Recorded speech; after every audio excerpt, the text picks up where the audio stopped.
What is going on, everybody? What is up? What is up?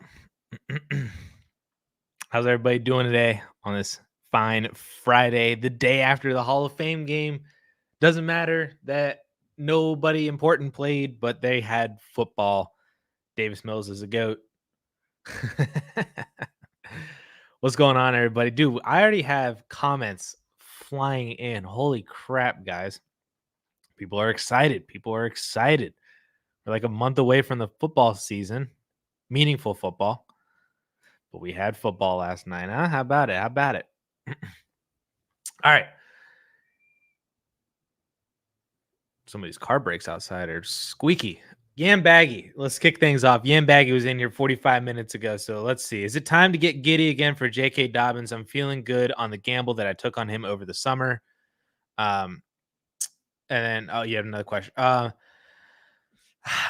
I want to be in on J.K. Dobbins, man. I really do. I'm so not optimistic about it. Like Tariq Cohen kind of paved the path for, an ACL and an Achilles injury, and then he just retired. So I don't have a lot of expectations about J.K. Dobbins at all. I honestly would be shocked if he did anything even significantly meaningful. I think he's going to become this year's Cam Akers essentially. Like I wouldn't be surprised if he got cut, if he got traded, if he was non-existent. I'm hopeful for J.K. Dobbins. Like as a human being, I hope that he can produce. As a fantasy fan of his for the past 4 years, I hope that he can produce. I see J.K. Dobbins on my bench, and I'm just kind of like, meh, we'll see, But as for your second question, are you buying into the Sean Payton talk about Javonte being in heavy competition or a cut candidate? Definitely not. The first day of training camp, it was reported by Ben Albright that he ran strictly with the ones, and that was it. Like he was running with the ones. I have no fears whatsoever about Javonte getting cut. I think that's massively overblown. And I don't think that he's in a heavy competition. I think he's by far the best running back on that team. I think Jaleel McLaughlin is pretty good. I think Audric Estimé is definitely a sleeper, but he's been dealing with injuries. Javonte, 2 years off of the ACL injury, should be a very different running back than he was last year. So I've been buying into that discount, and I still think that he is the starter. And I think Sean Payton just is talking when it comes to that. If you're worried and you want to pivot off of Javonte, I'm not against that. Like if you want to move from Javonte over to Monty or Stevenson or Brian Robinson and get like a third on top of it, like I'm not against that either if you just want to mitigate the risk. But I don't really have any fears about Javonte not being the starter, Jamie, what's up, my man? Welcome into the chat. We got 2 super chats here for the memes with the $2 super chat. What's up, my man? Glad to see you in here on this fine Friday. Pulled off Zamir White and Mostert for Ramondre. Let's go, dude. Let's go. You love to see it. Yeah, I mean, it's a perfect. Like, I'm not a big fan of trading up at the running back position, but this is one of those like rare instances where I absolutely love to do it. Like, I'm not trying to trade up to move up to like a massive, like trade 2 good starters for 1 better starter. But Zamir White and Mostert, they might not even survive the season as quote unquote starters. If Mostert even is still a starter, but they might not even survive the season in the roles that they are expected to come into the season with. Whereas Ramondre, I think, has plausible probability of being a back end top 10 running back. So I absolutely love this. Great job, man. Tim with the $5 super chat. Thank you so much, Tim, for the support. Should I trade the 106 and 112 for the 1.02 Thomas and Leggett for neighbors, basically? Also, thanks for all the content. Absolutely. Great question. 106, 102, or 106, 112 for the 102. This is a 1 quarterback league, I would assume, with the 102 being neighbors. So yeah, I'd be willing to make this move. I love trading up at the wide receiver position. And not a big fan of trading down at the wide receiver position unless it feels pretty flat. This does not feel flat. So I would take Malik Neighbors in this one. Trade it for the 1.02. Love that move. Absolutely love that move there. So yeah, do it up. Get Neighbors. And thank you for the $5 super chat, my man. Thank you for the support. All right. Philip. 1 out of 2 non-PPR, 12-team Superflex, start 9. Amazing roster. You have the 1.03. Caleb and Jaden Daniels are gone. I remember you saying that this one was this league was the one that was hard to get quarterbacks in because they're so overvalued. So you have the 1.03. That is Marvin Harrison Jr. So would you trade that and 2 seconds for Caleb Williams?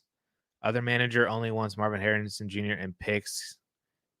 Caleb projected to score 275 and Marvin Harrison projected 143. Sheesh.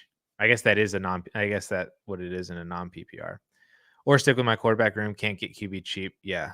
I remember you said that it was a struggle for quarterbacks in this league.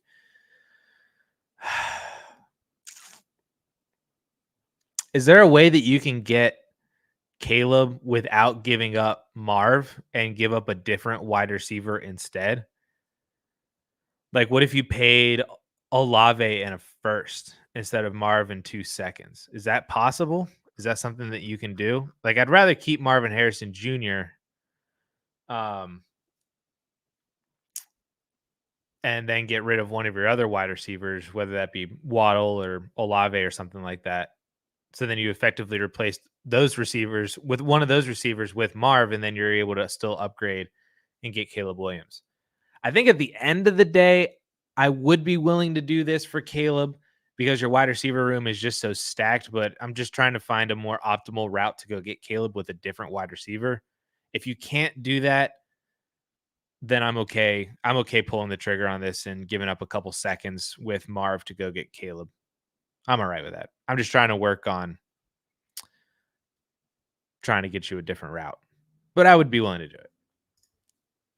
Robert, 12 teams start 10 in a super flex. Have Herbert and Tua as your QB 1 and 2. Carr, Minshew, and O'Connell on the bench. Can't seem to trade Carr, the Raiders quarterback, for good value. Just hold for now. Yeah, if you can't trade them for good value, I think you just got to take them into the season and then just see what happens. Like, if Minshew becomes a starter and does what he did in Indy last year, but he's doing it now with Devontae Adams and Jacoby Myers and Brock Bowers, then I think that his value will raise from that production, on top of the fact that you'll probably get quarterbacks that are hurt at some points throughout the year that other managers in your league will probably then need a quarterback, that could then raise the value of Minshew or Carr as a starter. So I have no real issue taking them into the season. I would ideally like to not have them at the end of the year, especially Minshew and O'Connell, as I don't think that they're going to survive next offseason as starters. So I would like to trade them before the end of the year. But if you're not getting anything good now, I don't see the issue with waiting a month or two and just seeing if one of their values rise from good production or other players get hurt. Thus, managers would need to find replacements, and maybe that gets you a second for one of them instead of a couple thirds for them now. That's how it would go about it, because you're already set. You have Herbert and Tua. Carr's a solid, like, he's an okay QB3. You're never going to play him over the other two, so he's just fine. But I would like to trade him if you get good value for him. But take him into the season, see what happens. Caleb, what's up, man? I know I texted you about trading Mahomes. Are you a whole Mahomes guy, or can you trade him? I'm willing to trade him. I'm willing to trade anybody for the right price. For people that don't know, Caleb, he texted me last night, and then I replied to him while feeding the baby at like 4 a.m. But he asked about trading Mahomes for Kyler. Oh, now I got to find it again. It was Kyler, a 26 first, and Drake May for Patrick Mahomes. And I think it's a solid offer. I just would keep Patrick Mahomes in that instance. I love Kyler Murray. I like to buy low on Drake May. The 26 first is always going to be nice. But at the end of the day, you just have Patrick Mahomes. So I think my issue, like, I would love to go from Mahomes down to Kyler and get something good. I just think that May and the 26 first, if you could package that into something different, whether that's like one individual bigger piece, or maybe it is a slightly bigger piece and then a lesser piece. So instead of Drake May, can you get maybe another wide receiver or something? Like, can you get Malik Neighbors instead of Drake May, but then the 26 first turns into a 26 second? That might be a stronger offer than kind of two 50-cent pieces with the dollar for Patrick Mahomes. That didn't make any sense, but hopefully it did. That's like I like trading down from Patrick Mahomes, but I think it's got to make sense, and it has to feel like an overpay on the other person's part, um, for you to be willing to trade away Mahomes. Peter, what's up, my man? Happy Friday. Have a deal in place to move 111, 112 for the 108, 209 in order to get whoever's left of worthy BTJ Benson. Guy wants to wait to do it on the clock because I think he wants Benson. How much would you overpay to get the deal done before the draft? I have a tier break after Benson, so I'd want to get up there. One quarterback, was thinking a couple favorable pick swaps or tack on a future second. Honestly, there is a tier break for sure, but there comes a point where it might just be better to take two second tier wide receivers than move up for one, and then whatever, like the 209 is not going to be anything fantastic. So it might be more beneficial that if all three of these guys are gone, if you just grab two of Coleman and Leggett, or Polk and Coleman, or McConkey and Coleman, or Jaden Daniels and somebody like that, might be more beneficial. I don't even know if I would do this deal 100% right now, let alone adding more to get the deal done before the rookie draft. It is possible that if he takes Benson at the 108, that maybe one of the other people slide down, and then you can grab somebody at the 109, because like the 109 could be a very valuable pick, even if it's Caleb Williams in a one quarterback league. But if Caleb goes ahead and Benson's going ahead, maybe that means that Brooks or Benson, or Brooks or BTJ or Worthy, or maybe even Brock Bowers slides in your league because of landing spot. That's a possibility there at the 1.09. Or maybe instead of going for 108, you go up for 107 and just see if that gets done. I think I would like to see if I can move up higher than the 108 and then maybe get something better back than the 2.09. So I think at this point, only moving up 3 picks and using another pick to do it, 2 first for 1, there is a tier break, I agree, but is it that worth it to get rid of those 2 players for 1 shot at a player that we think is better? Because those 2 darts might be more beneficial than just 1. Genji, you've been holding out strong, haven't made a trade all offseason, wait until like a day or 2, week 1 to make a move. Maybe. What do you think of this approach? Trades happen or they don't happen at any point of the year. Like, I'm not like a super heavy trader, and I'm not just a guy to go out and like, oh, like I'm super bored today, let's open up my leagues and see what I can do and make moves. I've made probably like 3 or 4 throughout the offseason.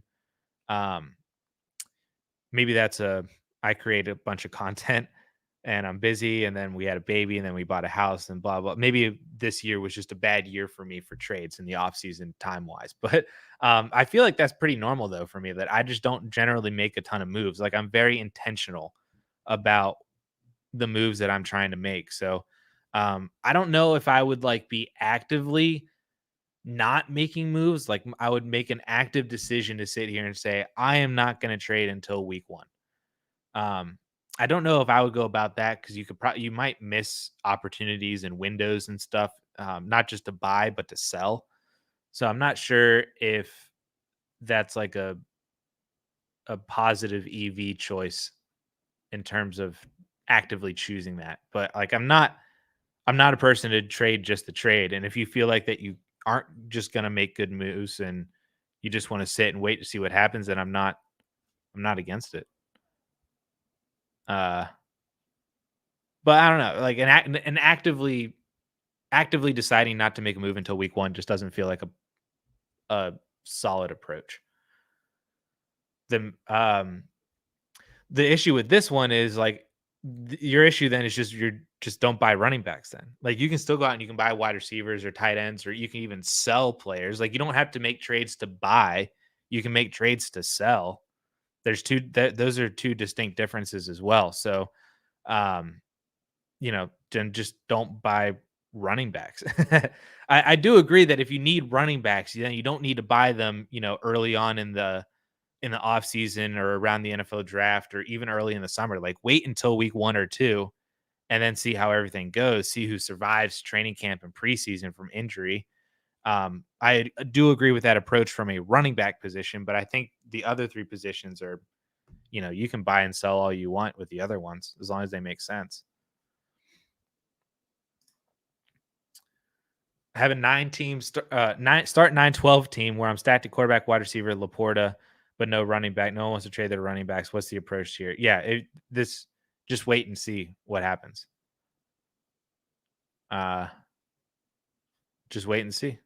That's basically it. Like, if nobody's willing to give you a deal, then don't force the trade. Stack everywhere else, and then you can have better. If you have a positional advantage in the other three positions instead of just running backs, then you'd be surprised how far that could carry you.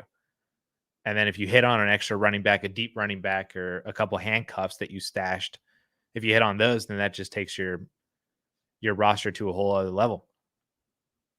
Did you see that Olympic shooter? The guy that doesn't wear I don't even know what the little eyepieces are that all these like Chinese snipers are wearing.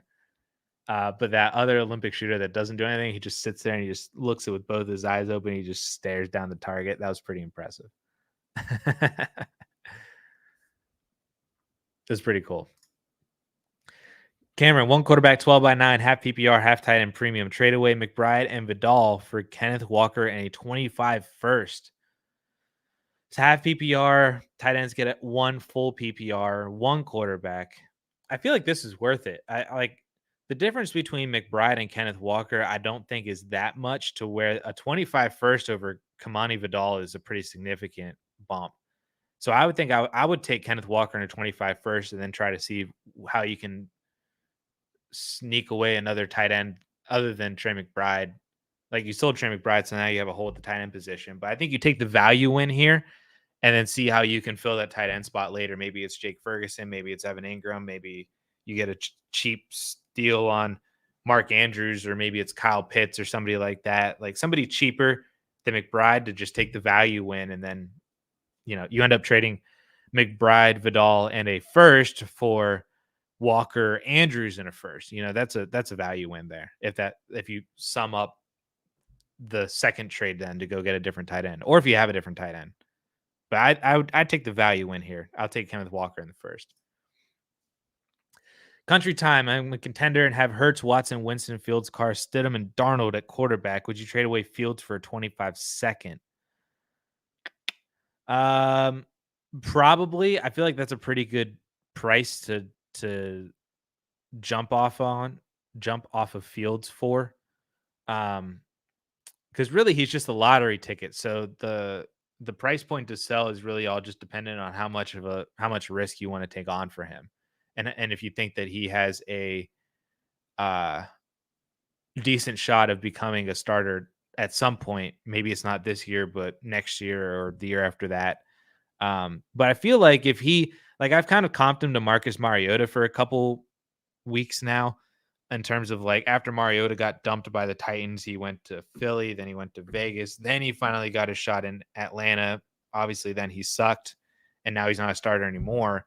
But I feel like if you had a 25 second over Marcus Mariota and when he got dumped by the Titans, you'd be pretty happy with that return for the 2 years that he didn't do anything. So I think if Fields follows that career path, even still becomes a starter in 2026, we'll say, for just a year as a bridge quarterback, I still think that you're not sad to have the 25 second, and maybe that second was more beneficial for you making another move down the line, or maybe you'd hit down that draft pick really well, and that'd just be better to have than Fields. So I'm willing to take on to trade Fields for the 25 second now. If you want to roll the dice and you don't think that's enough and you want to risk it that you can get more later, I'm fine with that too, but I think I'll take the second now.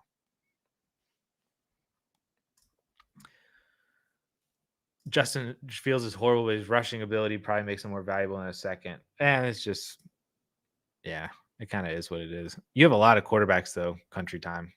A lot of those bench guys it's probably more beneficial to just use the roster spots somewhere else if you can flip them for quality stuff. So flipping Fields for a second, Carr for a second, Stidham for a fourth, Darnold for a second if he is the starter, like that's probably more beneficial to your roster than holding all these guys. That's the second part of this. Anyway, Jamie, sorry. Single quarterback, 12 team start 12. Trade away Jordan Addison for Hollywood in a 25-second pick aside. But more importantly, is it a fair offer?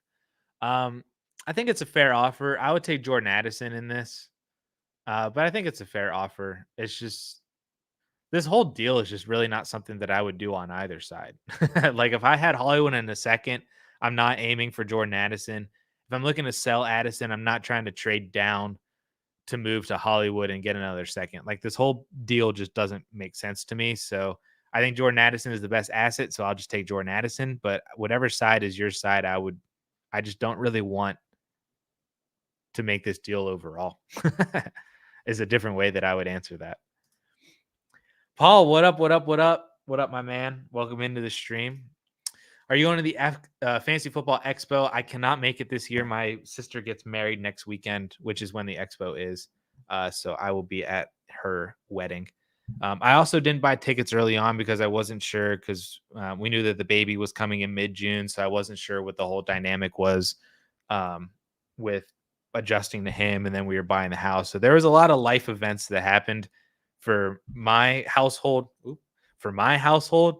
And then also my sister's wedding fell on that exact Saturday. So just a whole lot of stuff going on this year that I couldn't make it. But I want to make it next year. That's one of my goals for next summer is to make it maybe playing a flag football in the tournament. But I want to go. It's been a couple years since I've been there, probably since COVID. And I want to go again, but I just haven't been able to make it work for the past couple of summers. But hopefully next year I can. And then we can meet up, Jamie. It's just Jay, Gibbs or Taylor for a 4-player keeper league. Keepers currently are Chase, Jefferson, Bijan, and JT. Got an offer 1-for-1 swap Taylor for Gibbs. What do you think? It doesn't matter. The question really, like the answer is that it really just doesn't matter because you're just betting on health. So do you prefer Gibbs? Do you prefer Taylor? Do you prefer running backs that get more volume? That would be JT. Do you prefer running backs that would thrive more on efficiency? That would be Gibbs. Do you want the younger running back? That would be Gibbs. I think 1-for-1, like in a dynasty league, I have Gibbs ranked over Taylor, but there's really not a difference. And there's really no incentive here to move one for the other 1-for-1. Like I hate trades like this that just don't make any sense. 1-for-1, same position, kind of same tier trades. Either one. I really don't. I wish I had a more firm answer for you, Jay. I don't, but I don't like these trades. There's no incentive to trade Taylor, and there's no incentive to. Oh, I didn't even know you could do that. If you hit the space bar, interesting. Yeah, there's no incentive for me. So if you want Taylor, take Taylor. If you want Gibbs for the younger running back or whatever, then take Gibbs. I don't have a stronger answer for that because I just don't see the point. If you worked on something around the other, like if it was like Taylor and Chase for Gibbs and CeeDee Lamb, then maybe I can understand that because I think I would prefer Lamb over Chase. And maybe there's some sort of upgrade there. But it's hard to upgrade off these 4 guys. Like you have and like a normal 1 quarterback, these are like you have 4 of the top like 8 assets. So hard to upgrade off of them. Phenomenal job. But I think in the 1-for-1 trade, it doesn't really matter to me. You're just betting on health because they're both going to be great when they're healthy.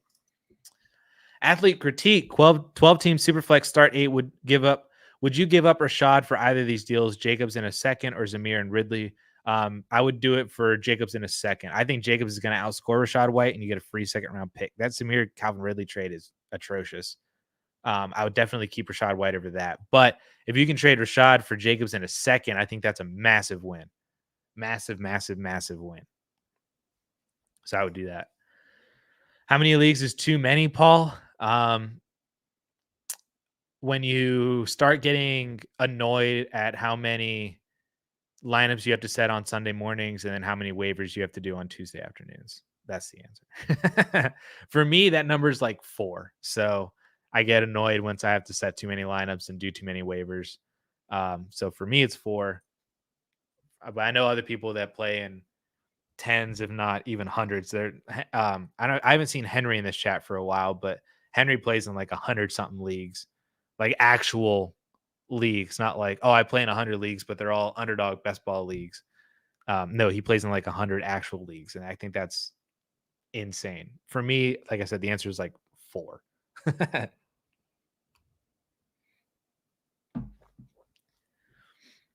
43 redrafts, and that was too many. That was absolutely, that was definitely too many.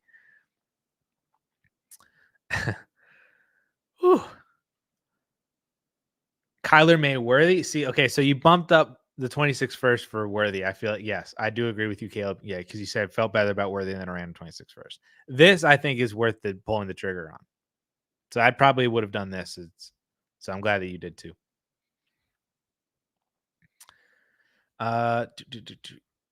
You traded Caleb Brooks and Curtis Samuel for Mahomes. Yeah, that's worth it. I think that's worth it to move off of the unknowns and just go get Mahomes. Yeah, and Kyler over Caleb for sure. Tyler, 12-team Superflex start 11 quarterbacks are Josh Allen and the Steelers quarterbacks. Would you trade away Waddle and 4 firsts for Caleb and Marv? Oh my gosh. I don't think I could do it. This is really fun, but I don't think I could. It is so the one argument that I could see is that this is a start 11 and trading away 5 assets for 2 is crazy in a start 11. Like they're going to be 2 really good assets in Caleb and Marv. Pairing Caleb with Josh Allen is going to be great. And then having Russ as your QB3, fantastic. Obviously, going from Waddle to Marv is going to be fun. But I think just the sense that you're giving away 5 what could be premium assets for 2 premium assets in a start 11. I don't think I could do that. If this was like a start 8 or start 9 super flex, then I would understand it more. But in a start 11, it's possible that all 4 of those first round picks are starter worthy players in a start 11 next year, on top of the fact that you would also keep Waddle. So I think if it was Waddle and 3 firsts, I think that's a better deal. Because then it's like Waddle and a first to upgrade to Marv and then 2 other firsts for Caleb. So I understand where the Waddle and 4 first comes from, because I don't think 2 first for Caleb is enough. But I think it's just more beneficial for you to keep Waddle in the 4 firsts. Man, kudos on you for having 4 firsts to even have this as an option, though. That's insane. Paul picked up an orphan 12-team start 2 tight end. Which waiver tight end would you grab? What is parameters? Did I miss? Who's parameters? Corum. There you go. All right, we got a reset on. Autocorrect hits you with parameters for Parham. Parham, Rucker, or Munt. I'd go with Parham. He had somewhat interesting waiver appeal last year as like a handcuff tight end, kind of like a lesser version of Isaiah Likely. And that was to Gerald Everett. So now, there is a possibility that he is the starting tight end for the Chargers this year. I know they signed Will Dissly, but Gerald Everett's not there anymore. So there is a possibility that he is the starter or gets more snaps. Maybe he's not like the starter, but he gets more snaps. Herbert seemed to really like him in the red zone last year. So I'd pick up Parham of these 3. This order would be my order. Parham, Ruckert, Munt would be my order for this. If you wanted to, and start 2 tight end, you got to do what you got to do. I know. One of my best friends had a start 2 tight end league last year, I think, and he was starting like Mo Alley Cox and Connor Hayward. So you got to do what you got to do. So yeah, I'd pick up Parham. New setup. Yes, sir. We moved into the house on Sunday. Office took priority. I had to make content all this week. So yeah, glad to see that you're in here catching live, man. Welcome, welcome. Nick is trying to repeat this year in a 12-team Superflex PPR tight end premium start 10. Do I need to upgrade my running back room with Brees Gibbs? Sheesh, just on those two alone. I wouldn't really worry about upgrading so much as just continuing to stack handcuffs. I think is the way to go, because no matter what you do from an upgrade standpoint, I don't know what your other positions look like. It is a start 10, so you probably might be able to start Singletary or Gus in the flex if they do well. But in your running back spots, when Brees or Gibbs are healthy, you're not starting anybody else over those two. So upgrading, it's not so much you should be asking, how can you upgrade? It's just, how can you insure yourself basically for injuries, but then also optimize your lineup for injuries from other people's starting running backs, right? So this is a perfect example of why I would be trying to stack more handcuffs. So you already have, like, Singletary could be really good as a starter. Gus could be good as a starter as like top 30 running backs. Chase Brown has the potential that he could be a handcuff, or he could be more of a plus starter. We don't really know what's going on with that Bengals backfield, but I'd like the shot on that. Algier is one of the best handcuffs in the league behind Bijan. And I like that if Bijan were to get hurt and Brees and Gibbs don't, the upside that you would have with Brees, Gibbs, and then Algier in the Falcons backfield as the starter would be insane.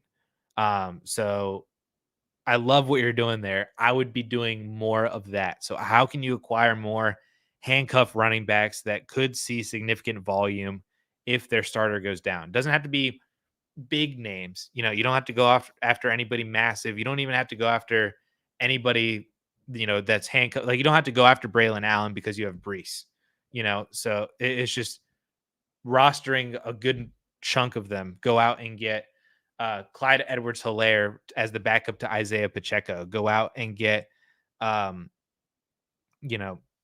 trying to think of other like good. Ty Chandler is another good running back, backup handcuff running back. Go get Khalil Herbert. Go get, any of those kind of guys that just feel like they're kind of free in trades. They're just add-ons. Then that would just ensure your running back room to still have guys in and out of the entire season. Yeah, in your wide receiver room, you're starting Puka, Marvin Harrison, Ayuk, Nico, Higgins, Watson, BT. This is insane. So you're starting two tight ends. You probably have to start starting two quarterbacks, start a tight end. You're going to start 1, 2, 3, at least 3 of those guys. So there's 6. Brees and Gibbs, there's 8. So you just got to fill in 2 other spots out of like 4 of these wide receivers, or maybe it's Singletary or Gus or whoever. Yeah, I would just be stacking handcuffs. I wouldn't be worried about upgrading. I would just be trying to find more handcuffs. That's what I would do. Congrats on the move. Thank you. Thank you. We really, really like this house. It's like a good starter home. So we really like where we're at right now. The only issue that we're having is we don't want our cats upstairs. And 2, we put up a baby gate because eventually we're going to have a baby gate anyway for when Oliver gets older and is mobile. But the 2 of our 3 cats respect the baby gate and they don't jump over it. The 3rd cat does not respect the baby gate and he will jump over it. So we're trying to find a way to not have him jump over it. But that's the life you live when you have cats. They do whatever they want. And that's fine. And he's the youngest and he's the cutest. So I give him a pass. Reports on Javonte in training camp are actually really positive. Just drafted him mid-10th in my startup.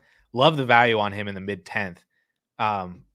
Yeah, I think a lot of I don't know where all that cut candidate stuff really came from. And I don't know if maybe people were taking the Sean Payton quote out of context. I really I haven't found the source of where that even came from, or if that was just like a a beat writer just not trying to get clicks, but just is like, I think Javonte could be cut this year, you know? Uh, but yeah, all the reports out of training camp for the past week have been that Javonte has been running with the ones and that he's the starter. Do you think there's going to be any value from the Giants tight ends this year? If so, will it be Bellinger or Theo Johnson? Um, there's two different ways to look at this question. Bellinger versus Theo, I think, is one way. I think that Bellinger has the role unless he were to get hurt, and then Theo could claim it. It could kind of be like a Musgrave Kraft situation where Kraft didn't do anything until Musgrave got hurt, but once Musgrave got hurt, he did get hurt. So then the other one had an opportunity. I could see that as a situation. But the other answer could be, do you see any value from them this season? There's a strong possibility that none of the tight ends from the Giants really matter. I mean, the offense probably isn't going to be all that great. You have Malik Neighbors there now as a target hog. Wandale is still like a really good 2. You still have Slayton and Jalen Hyatt. Singletary could catch passes out of the backfield. They could just be, as a group, the Giants tight ends could see like 4 or 5 targets. And if it's split between these two and then one gets 3, one gets 2, whatever it is, there could just be really no value. If I had to pick one, like if they were both on waivers, I'd probably try to pick both up. But if I only had one roster spot, I'd use it on Bellinger. But I'm not expecting like a whole massive amount of production. It's just kind of like a fun dart throw at this point. That if he becomes a PPR guy like he was before Darren Waller got there, as like 6, 7, 8, 9 fantasy points, then that I see that as a win for Bellinger. Or if it's Theo doing the same thing. What does DJ Moore's contract do to his value, if anything, worth a late first and second? I think he was already worth a late first and second before the contract, but the contract really, really helps. I think we just knew that contract was coming anyway. I mean, he was the wide receiver 1 still on that offense, even with Odunze and Keenan Allen there. Keenan's a free agent next year. It kind of feels like the Bears are doing what the Texans were doing, where they got a good value on a veteran receiver. They have a really good young wide receiver 2, but then they have their like stud wide receiver 1 that they wanted to make sure that they kept for the long haul. So the Texans signed Nico, Bears signed DJ Moore. So I think he was already worth the 26 first and second. But the contract, I think, just solidifies it. I don't know if he's worth 2 firsts. I don't think I'd pay a 25 first and 26 first for DJ Moore, but definitely a first and second in either class. I'd be willing to do that. The contract just adds security, I think. But I feel like that security, like we kind of knew it was already there, especially after the season that he had last year. Digging the backdrop. Thank you. It's essentially the same backdrop that I had at the apartment, but this green bar is brand new. I bought that off of Amazon, so I just stuck that one up and then just rearranged. And it's a little bit closer. Like I can touch it. The other one I couldn't touch it. It was like 5 feet behind me. So this one I can touch. It's a little closer. I just had to maneuver in some of the shelves and pictures and stuff. But yeah, thank you. I'm glad. I think this is the first time that a setup behind me has worked like off the rip. I think I've changed my other 2 setups in my other 2 apartments. Like multiple times after the first try. But this one, I think I nailed it on the first try. So I'm pretty proud of myself. John, offer I'd receive DK, the Niners defense. Yeah, for some reason, Horde's defenses. Receive DK, Niners, and 25 third for Shakir and a late first and second in 2025. Yeah, I mean, the crux of this is DK for the first and second, and then Shakir for the other pieces, which I would take Shakir over the Niners defense in the third, but I would take DK over the first and second. So I would be taking the DK side on this one because I think he's the best asset in the deal. And if your league hoards defenses that you kind of have to pry them away and hold on to them, the Niners defense is not a bad defense to hold on to. So yeah, give me DK and the 49ers side on this one, but primarily for DK Metcalf. More Xavier Worthy clips flooding the timelines. Is he actually catching the ball this time? There's a clip very early on of him. He dropped the ball, and everybody's like, "Oh, here we go, Kadarius Toney 2.0." That was like the first training camp clip I saw of Worthy. That might have been from mini camp even. But yeah, I mean, Worthy has an opportunity, a very, very strong opportunity. He catches everything except for that one pass. He didn't catch that one pass, which I thought was funny. Again, it was like the first clip. Everybody's like, Worthy, it went off the tips of his fingers, and everybody's like, "Oh, here we go again. Here we go again." Without owning either Kyron or Connor, who would you rather roster between Corum or Benson for redraft and Dynasty? Interesting. I think the answer is Benson for both. Definitely Benson for Dynasty. I had Benson ranked over Corum before and after the draft, so I'll take Benson in Dynasty. I think the same applies for redraft too, because I think Benson has a better opportunity to overtake Connor in season without needing an injury. And I think that Connor and Kyron have both dealt with injuries for the past couple of years. But I think that Benson has a better opportunity to overtake his starter without needing the injury. Because I think they're both going to have opportunities in the starting role, but I'll take Benson for redraft and definitely Benson for Dynasty. You have 4 mid to late projected 25 firsts. Yeah.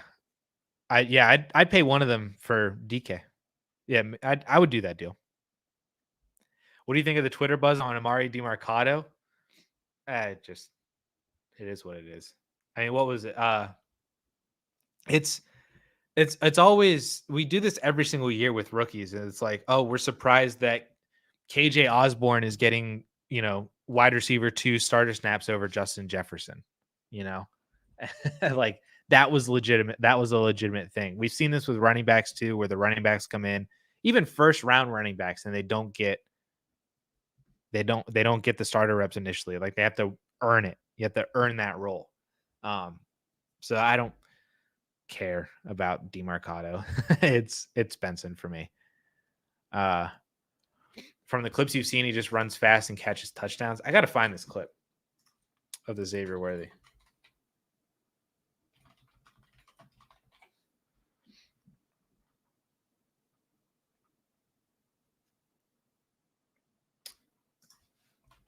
Yeah, it was from minicamp. I found one on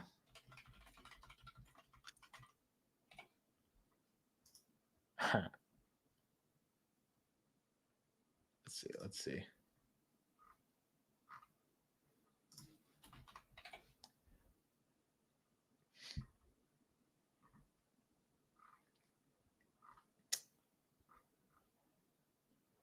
If you typed in Xavier Worthy drop pass, you will find no drop passes on Twitter. I'm trying to find that clip. There's the deep ball to Xavier Worthy. That was from yesterday. Yeah, he's going to be so much better than Marcus Valdes-Scantling. It's not even funny. Not even funny. Even Patterson from the Chargers is getting buzz. And we're seeing, did you see Harbaugh said that he views Justice Hill as a starter over Derrick Henry?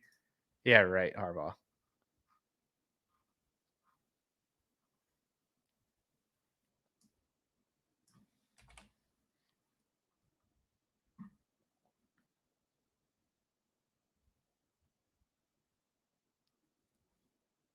Sheesh, I just saw a clip of him running over the middle of the field, and then he got pushed over twice. Sheesh.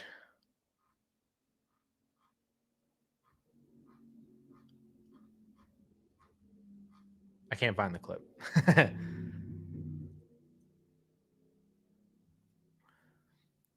He's getting tons of snaps. Yep. Whatever. Justice Hill. Joe, what are your favorite payout structures for leagues? Great question. So I'm a big fan of first, second, and third payouts. I think third place should get their money back. Second place should get 2 years' monies back, and then first place could be whatever. I also really like though.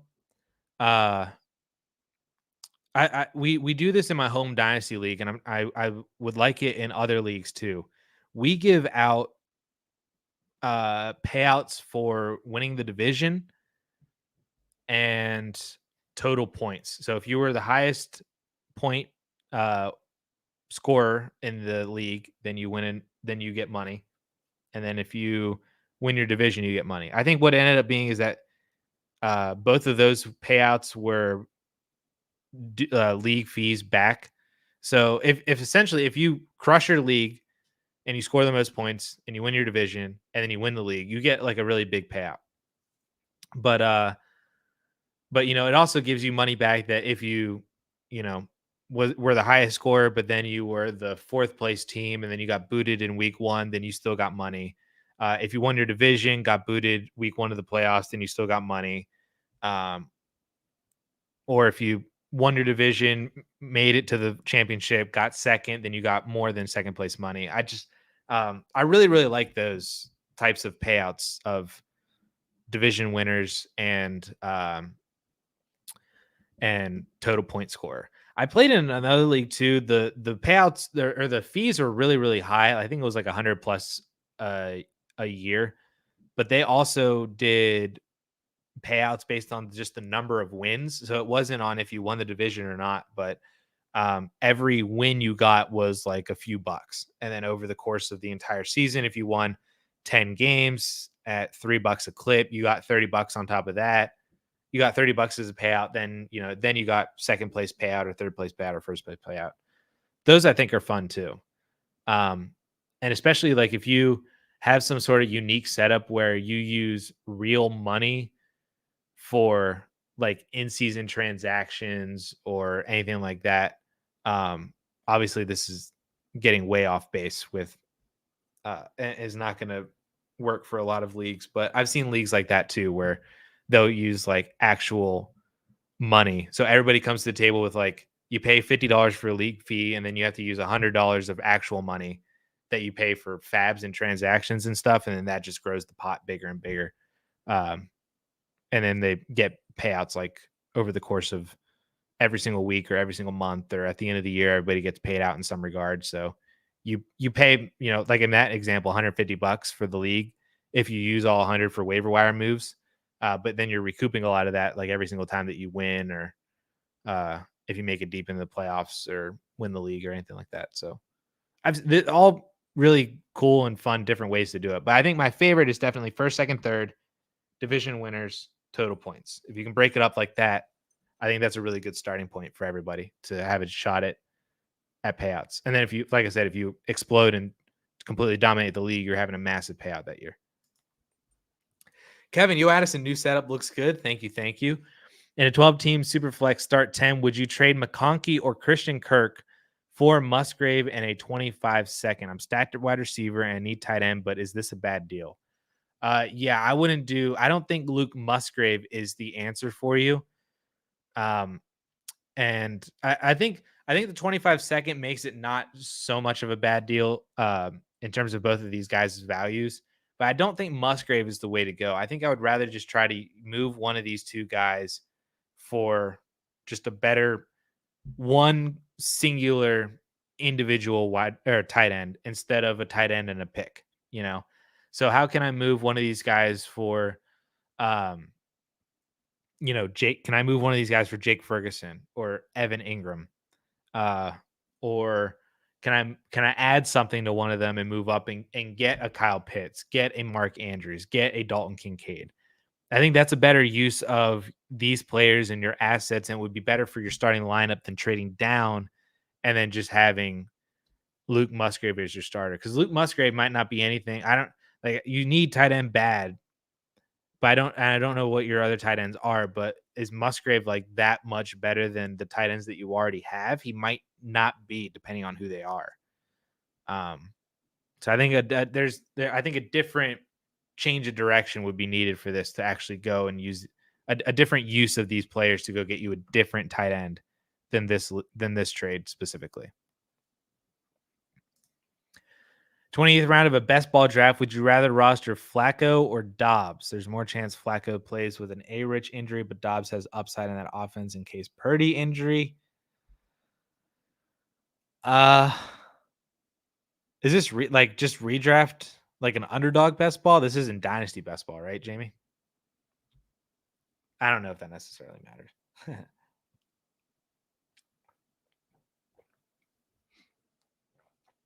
I think I'd rather have Dobbs. I think the upside of Dobbs in that Niners offense would be bigger. Flacco might have a higher probability of getting on the field, though. Redraft, okay. Yeah, I kind of figured. Yeah, I think it's weighing it out in terms of, would you rather have the higher upside of Dobbs but a lower probability that he sees the field, or a higher probability of Flacco seeing the field with probably like lower overall upside? I'd probably shoot for the moon with Dobbs in the 28th round. Ultimately, it probably won't matter, but I'd probably just shoot for the moon with Dobbs and hope for the best and just see what happens, Would you try to buy Kamara? You have Bijan and a bunch of rookie handcuffs from this draft class. That's it. Vidal and a third for Kamara. Get it done or no? I mean, I would take Kamara over Vidal in a third. That's pretty easy to me. I'd pay Vidal in a second for Kamara if you needed to bump that deal up. I don't think Vidal in a third gets done. I mean, but if you guys are talking about it and it's being offered to you, then sure, I would take Kamara. But I would do a second and a handcuff and go buy Kamara for that. Yeah, I'd do Vidal in 2/3. I don't know if that gets done though either. That seems like a really low value on Kamara. Again, I would do Vidal in a second, or any of these guys in a second. Any of the rookie handcuffs that you say, like if it's Braylon Allen in a second, or Tyrone Tracy in a second, or whoever it is, I'd pay a second for Kamara. Peter, what's the best way to add starting spots to a league? Announce it a year before and then add. We start quarterback, 2 running backs, 2 wide receivers, tight end, flex, defense, kicker. Would love to add an extra wide receiver spot or flex, but the league is stubborn. Yeah, I think that's a move that you have to announce a year ahead.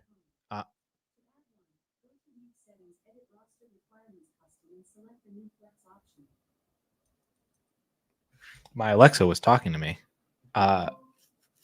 She must have heard me. She answered me like I Google asked how to add a league. Anyway, yeah, I would be looking to I would announce it a year ahead just so people have it in their minds, they get used to it.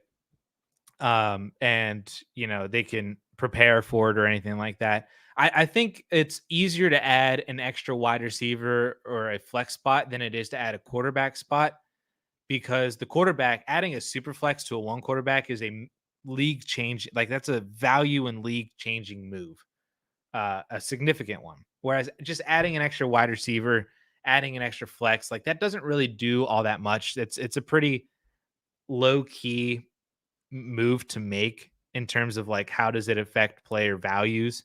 So I think that if your league is stubborn about it, then you could talk about it and be like, all right, we can do this for 2025.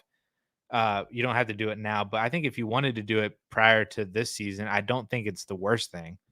I think it's possible depending on your league. But if your league is stubborn, like you're saying, maybe just try to see if you can get it voted and add it for next year, or even add it for 2026 or something like that.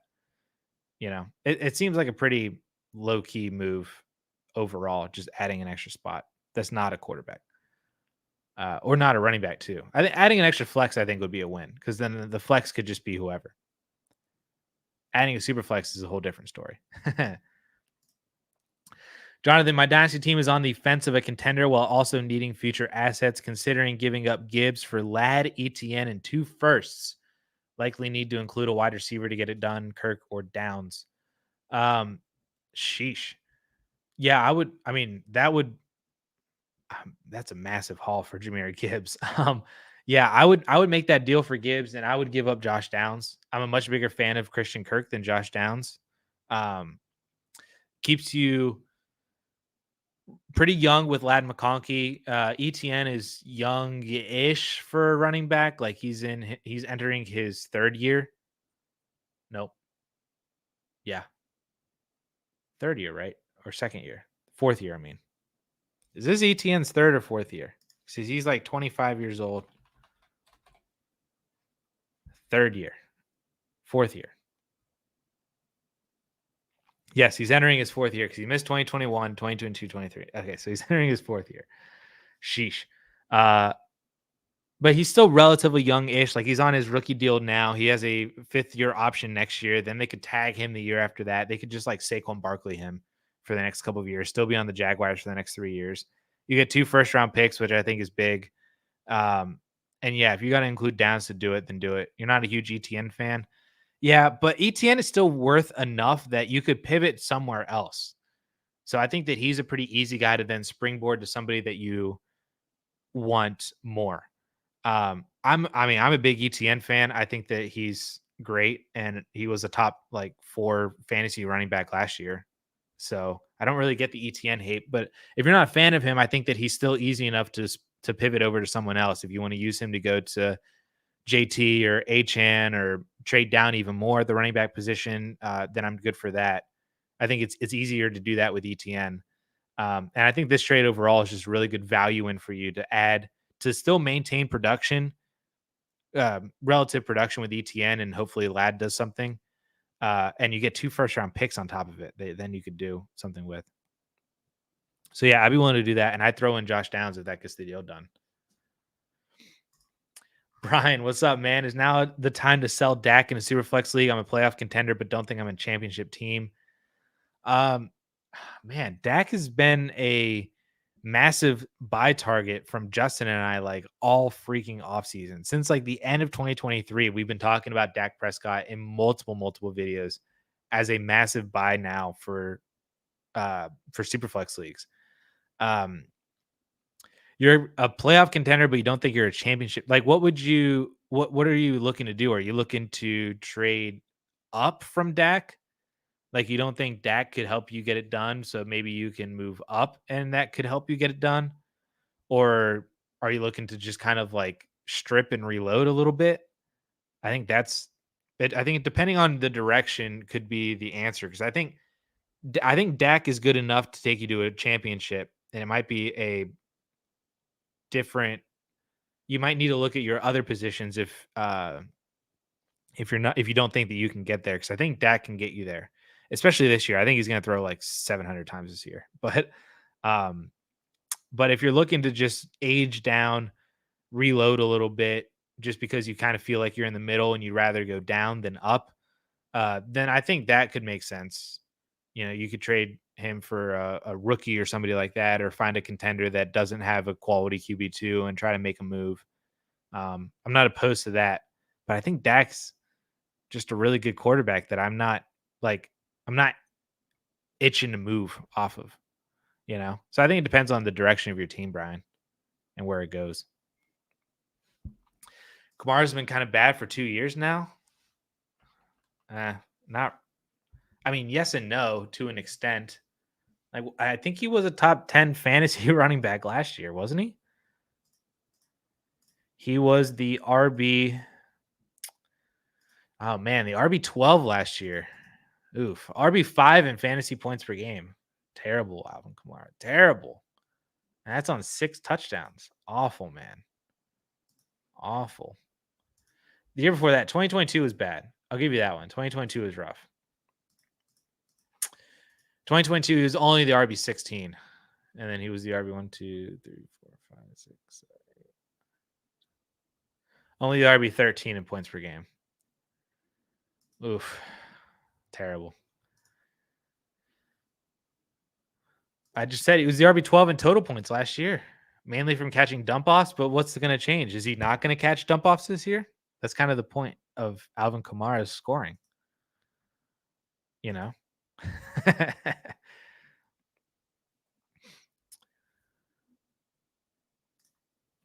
NLAG has 325 firsts. All 3 could be mid to early. Which veteran players would you target at wide receiver and running back? Currently feel like a 5 to 7 place team. Awesome.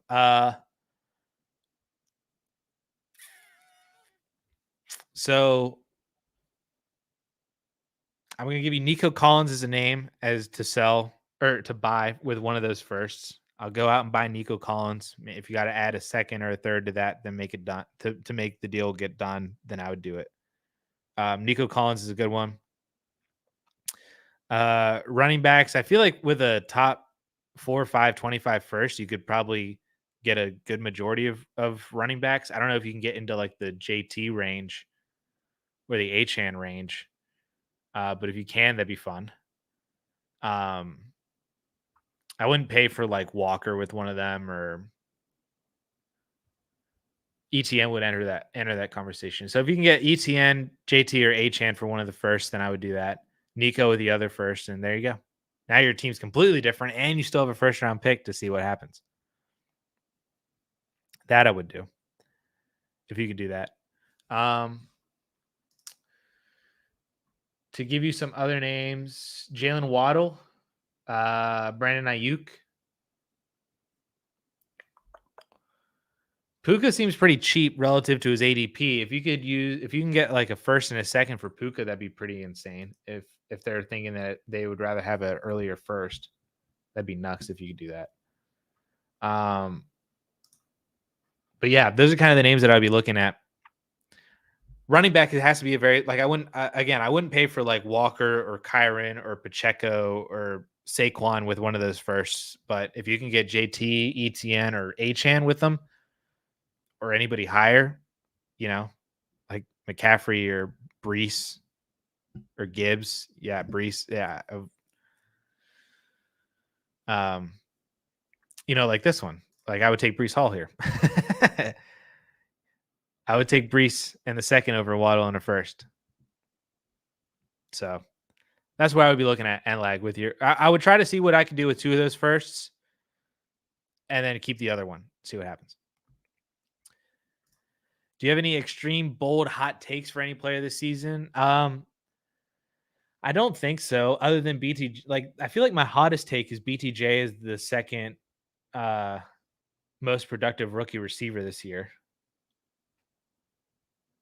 I feel like I haven't, dove into a bunch of like player hot takes. I just feel kind of like I am where I am on these guys. I think BTJ being the second highest scoring rookie might be up there for people. I'm trying to think of other ones. If I have any other, people might see Ramondre as a back end RB1 as a hot take. I'm not sure. Rashid Shaheed is going to win me Scott Fishbowl. Is that a hot take? That's not what it means, Genji. No, it goes Marvin Harrison, then BTJ. That's not what it means. You worthy fans.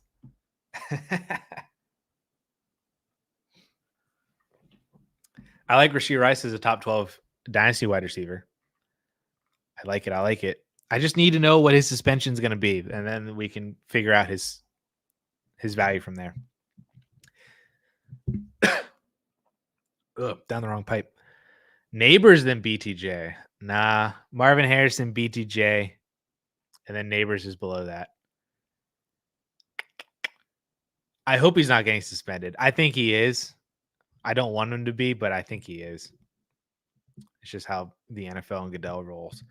Anyway, sorry, Nicholas. Contender and 10-team 2 quarterback, half PPR. Got Gibbs with no other good running back considering trading Pitts. A first and second for Brees and Freiermuth. Have Kincaid would still have a first 2 seconds and loaded at quarterback and wide receiver. I like that move. I have a video coming out with Pitts in it on the weekend, but I would do this trade for Brees Hall. Man, that feels like, especially in a non-PP, like not a non-PPR, half PPR, non-tight end premium. Just give me Brees Hall. And you still have Kincaid, so love it. Love it. Brees Hall. Bryant, 12-man full PPR redraft, have the 101 after CMC. Who should I target at the 2-3 turn? Great question. Hold on, let me pull up some ADP. Are you playing on ESPN or Yahoo? Like, is this an online draft on ESPN or Yahoo, or is this like a home draft? Because then that could help too. Because then maybe you could take advantage of ADP. Do. 4 for 4 ADP. Always gotta log in. Sleeper. Okay. I guess that was. I didn't take that into account. All right, hold on one second. Pulling up ADP. Hold on.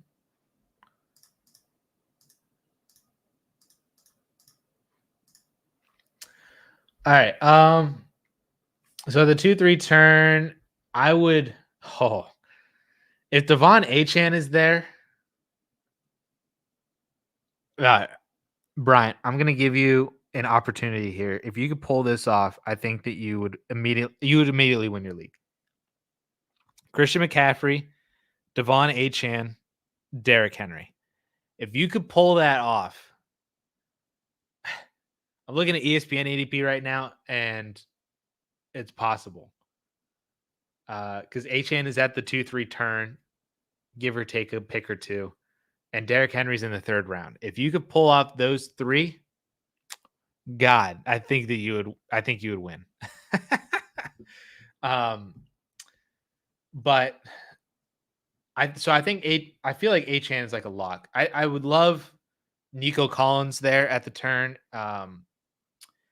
I'd go for Brandon Ayuk too. If you want a more balanced approach. Saquon could be interesting if he's there. But yeah, it's just it's hard to predict who's going to be there because there's so many different names that all could be ranked in multiple different ways. But I think my ideal 1, 2, 3 would be CMC, Achane, Henry, and then just draft. You wouldn't even need to touch running backs again, and then just draft wide receivers from there. But if you want to balance it out, or if Achane or Henry aren't there, and if you can get one of Nico, Ayuk, Waddle, I think that would be a win there, and maybe grab the other running back if they're there too. Hopefully that helps out. It's hard to predict who's going to be there, but that would be like my ideal 1, 2, 3. Joe Son. What a cool name. Joe Son. My draft is tomorrow. I have the 101 and 105 is going Marvin Harrison and then grabbing Mayer McCarthy, a bad decision. Have Kirk and Kyler in a super flex league. Receivers are Rice, London, and Scary Terry. So our rule this whole entire draft, like for this rookie season, our rule has been if you don't have 2 top 10 quarterbacks, you have to take Caleb 101. So I don't think you qualify. Kyler is 1, but Kirk does not. So I would take Caleb Williams at the 1.01. I understand that you can grab another quarterback later, but I just think that Caleb is just so much better. And then at the 105, you could take Odunze at the 105. You could trade 105 down and maybe try to grab BTJ or Worthy or Brooks, and then you get an extra asset on top. Or try to trade up from the 105, then you can go up and get Neighbors. Or if you go up to like the 103, then I'm not opposed to taking Marvin Harrison, and then you get Jaden Daniels at the 103. So I think if you stick with these 2 picks, if it were me, I would take Caleb Williams and then figure out what to do at the 105. If that's trade up, trade down, take Odunze there. But if it were me, I'm taking Caleb. Speaking of Rome Odunze, would you trade Rome for JT in a half-point PPR? Current wide receivers and running backs are Chase T, Rome, Tank, Deontay, Kyron, ETN. I would take JT over Rome Odunze. Yeah. I like where your wide receivers are at. It didn't really necessarily change my answer. Like in a vacuum, I would take JT over Rome Odunze. but I like seeing that you have some pretty other quality wide receivers, and you could even do some stuff with your running backs too. I mean, you don't technically need JT, but I think if you bought JT, then that makes it easier to move like Kyron for a wide receiver or Zamir plus for another wide receiver, and then you just upgraded your running back by getting JT, and you replace Rome Odunze with a different wide receiver. But I would take JT over Rome straight up. Jamie, your hot take is that Roschon's going to put up more fantasy points per game than Swift while Swift is out. Ooh. All right. So not that Roschon is going to beat out Swift. It's that Roschon is going to be more productive in his time as the starting role when Swift gets hurt than Swift is going to be whenever he's healthy. My only issue with this is that Roschon's not the handcuff to Swift. Khalil Herbert is. That's my only issue. So if you told me that you think that Herbert is going to be more productive than Swift in the weeks that Swift is out, then I wouldn't. I think that's still a hot take, but it's not as much of a hot take just because when the starter goes down and then the backup gets the full workload, they don't have as much to compete with than the starter who is competing with the backup still for touches. So I think it's really hot take that you picked Roschon for that, but I think that Khalil Herbert is the handcuff. Herbert sucks. They wanted to trade him. Roschon was a way better pass catcher and blocker. I don't think Herbert sucks. I think Herbert is still a really good running back. I don't think he's I say really good in the sense of I think that he's like a quality RB2. I don't think Roschon is a good running back. That might be my hot take for you, Jamie. I don't think Roschon's good. But Swift is better than all of them, so maybe he just won't get hurt like he did. He didn't get hurt last year, so maybe he won't get hurt this year. Paul, 8-team super flex. Which side were you taking? Davante Adams, Anthony Richardson, Deontay Johnson, Montgomery, and 25 second. Holy pieces. Or Burrow and Brees. Man, what a condensing. Burrow and Brees. Yeah. Like I would take Burrow over Anthony Richardson. It's pretty close. But if you basically cross out Anthony Richardson in the second for Burrow, I think that makes sense. And then Adams, Deontay, and Monty for Brees. I want Brees pretty easily over that. So give me Burrow and Brees. Especially in an 8-team, you're going to need to you just need better starting lineups. Give me Burrow and Brees on this one. We can't be friends, Jamie. I'm sorry.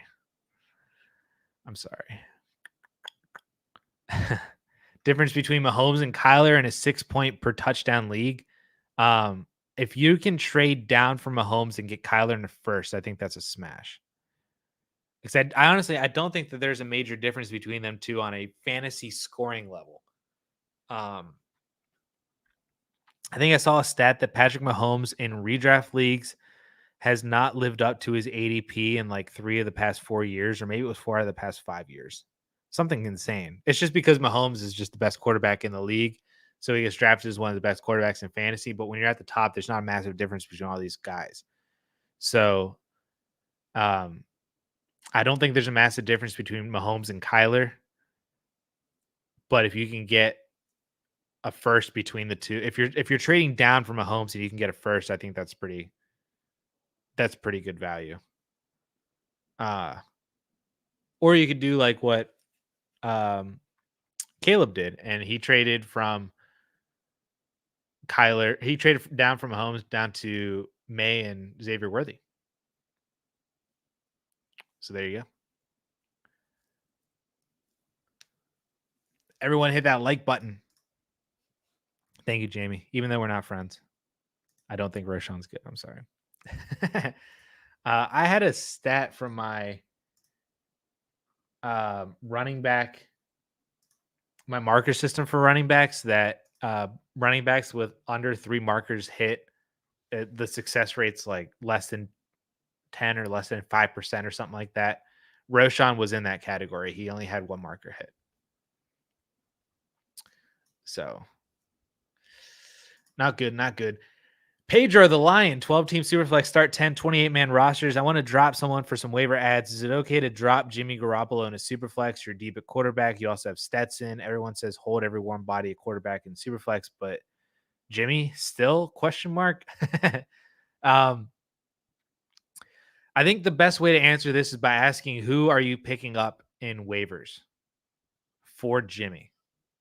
So we basically got to play a battle game here of who is more deserving a roster spot, Jimmy or waiver player X, Jimmy or waiver player Y.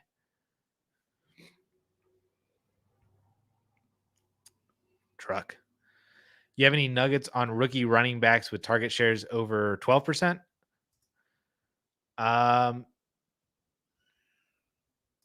No, I don't. Should I? Oh, geez. Roschon was RB8 week 1. He put up top 24 weeks later in the year. He's RB 20 points per touch. Just needs opportunity. That's a volume. Those are volume. He just needs volume. So why isn't he getting the volume? I don't, Genji. Should I? Are you leading me up to something? Pedro, I would keep Jimmy G over Calvin Austin. I've not been a Calvin Austin fan ever, and I'm a Steelers fan, and I don't think Calvin Austin's good. He's the wide receiver 4 on the team at best.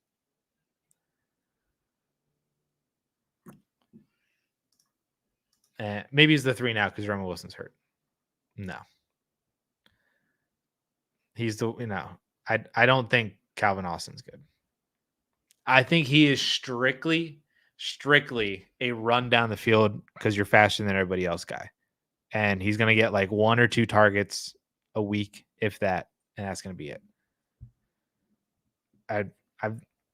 If he hits, then you are a wizard. But people have been asking me about Calvin Austin for a couple years now since he's been a rookie, and I never saw it, and I still don't see it now. I think he's definitely worse than George Pickens. He's worse than Van Jefferson. He's worse than Roman Wilson. And I don't even think Roman Wilson's a good wide receiver either.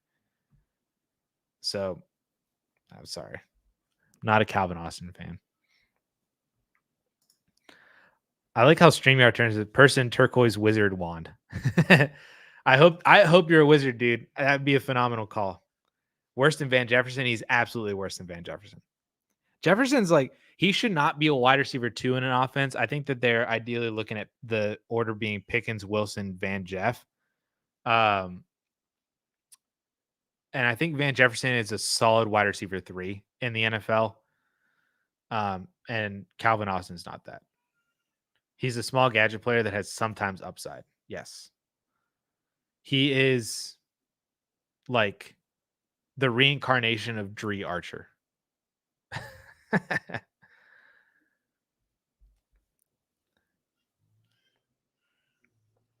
I hope, dude, I hope that you're a genius on this one. I don't see it. I'm sorry, man. I'm sorry. Roman Wilson and Roschon are both your most owned dynasty players. I'm sorry, my man. I don't think Roman Wilson is good either. I don't think he's good. What's up, Joe? New setup is still throwing me off. Honestly, it's been weird to get used to the whole new mechanic and everything like that. My camera is so much farther away. I used to be able to like touch it like that, and now it's like way farther than my arms reach. So, yeah, I've had to get used to a couple new things with the new desk and new setup behind me and the new camera stuff, but I think it looks good. I think it looks pretty good. BG Gaming competing team. Should I be looking to move off of Tank Dell? No. I don't know why. I think Tank Dell has phenomenal upside, and I think that he is going to be the wide receiver 2 for that team for a very long time after this year. I think he's better than Stephon Diggs right now. Maybe not immediately coming off of the injury that he had last year, but if he was fully healthy, I think Tank Dell is better than Stephon Diggs. I think Diggs is the 3rd best receiver on that team. If all 3 of them are fully, completely healthy. Not to mention that CJ Stroud loves Tank Dell.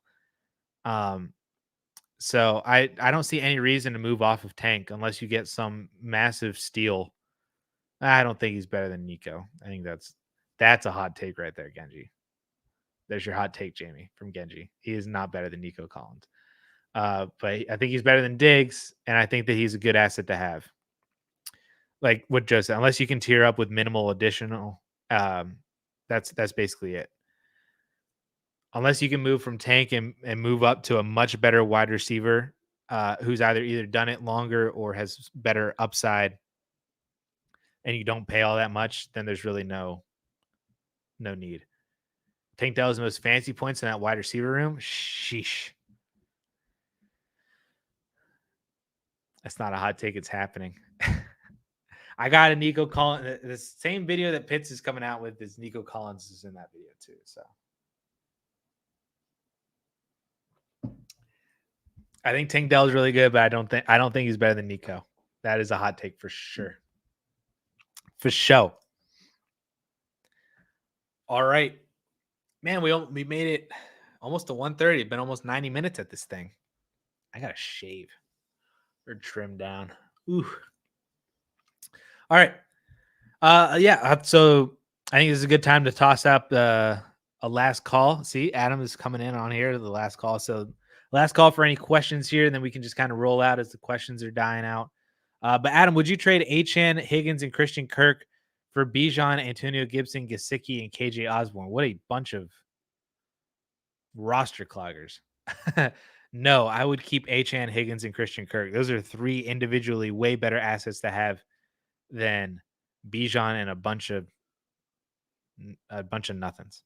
I like Gibson as a handcuff. Don't mind rostering him. I like the upgrade from Achane to Bijan, but I'm not giving up Higgins and Kirk. I would rather have Kirk. I would rather have Achane and Higgins than Bijan, and I would rather have Kirk than all the other three. So give me Achane, Higgins, and Kirk.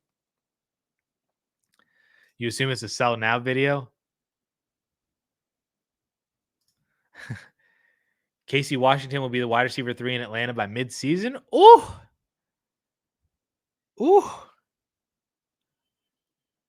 I love it. I like it. I like that one. Third wide receiver finalist for Dallas, and doesn't matter. I don't think it matters. I think I'm buying into the Jalen Tolbert hype. But I don't think it matters. I think it's honestly, I think that offense is going to flow through Lamb, Cooks, and Ferguson. I don't think the three necessarily. I don't even know who else is on that team after Jalen Tolbert. Oh, Javonte Turpin, Scott Fishbowl. Yeah, I think Tolbert it's his job to lose for sure, and I don't really think it matters all that much. Ryan Flerney, he is there. He is there. He is something.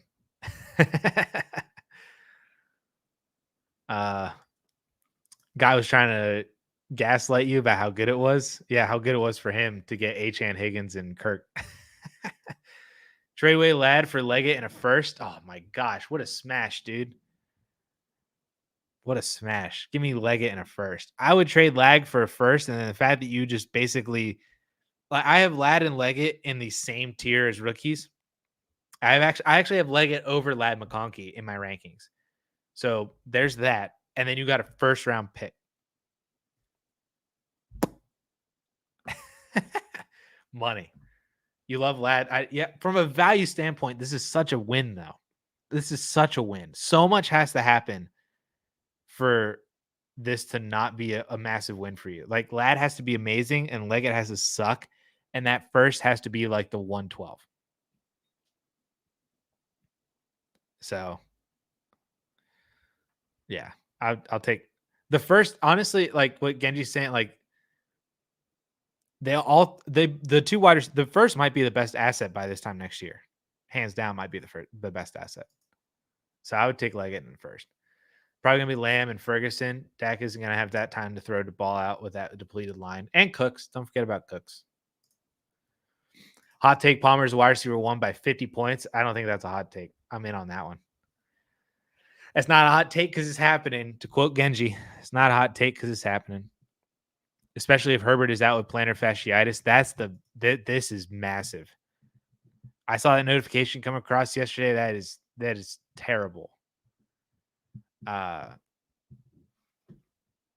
a big time ouch. Who is the Chargers backup? I feel like I should know this stuff, but I don't. Easton Stick still is their backup? Wow. That's a yikes. It's happening. Thanks for all your amazing content and advice. Absolutely, my man, Jamie.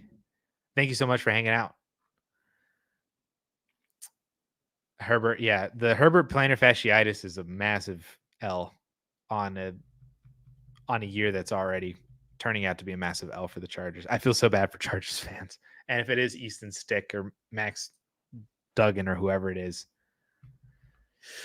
yikes. Yikes. All right. That seems to be it. We got to the 1:30.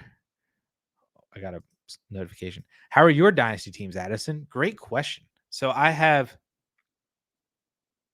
4. My home dynasty league, I won last year. Looking to repeat. I have Lamar, Jaden Daniels, Kirk Cousins, Josh Jacobs, Tyreek, Amon-Ra, CeeDee Lamb, and AJ Brown, and Rashee Rice, and Mark Andrews. So feeling good about that. I feel good about that one. The DLF Trade Show Listener League, Watcher League, we are reigning Russ and I are reigning champions in that one too. Feel good about that one. My other one is the Trade Addicts 11 League. I made some moves to push to being a contender, so hopefully that pans out. I kind of like did a productive struggle, but I didn't do it hardcore enough. So I kind of had like a middle-ish team last year that kind of sucked, but I made some moves to push for this year. I got Puka, and Andrews, and I don't remember who my other plays. I have like Puka, T. Higgins, and Mark Andrews. I have Lamar and Justin Herbert. Kenneth Walker. I think I have Kenneth Walker still, maybe. James Conner. So hopefully things work out there.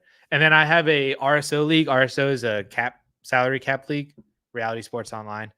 So that one it's studs and then it's duds. My bench is entirely duds, but I have studs at my lineup. So I won that league 2 years ago. So hopefully we'll see how that goes this year. The salary cap thing is such a weird adjustment because values are shifted and trades look really weird because you have to take into account that this guy's contract is super cheap. That makes him even more valuable. This guy's contract is he's a really good player, but his contract's really heavy, so that lessens his value. It's really weird. So navigating salary caps has been my biggest struggle on that one. But I won it 2 years ago, so hopefully I can come back and do it again. So we'll see. Thanks for the question, though. Jimmy D to the Chargers. There you go. There you go. Tannehill's waiting for that Chargers call. What about you think Tyrod wants to go back? Or Teddy Bridgewater? They did take Joe over Malik Neighbors. That was rough. Hate to see it. All right. It is now 1:30. We've made it to 90 minutes, so the questions have dried up. So I appreciate everybody for hanging out for the past 90 minutes or however long you guys stuck around here for. Appreciate it very much. Hopefully you guys have a fantastic rest of your Friday. Have a fantastic weekend. We got more football coming up over the course of August.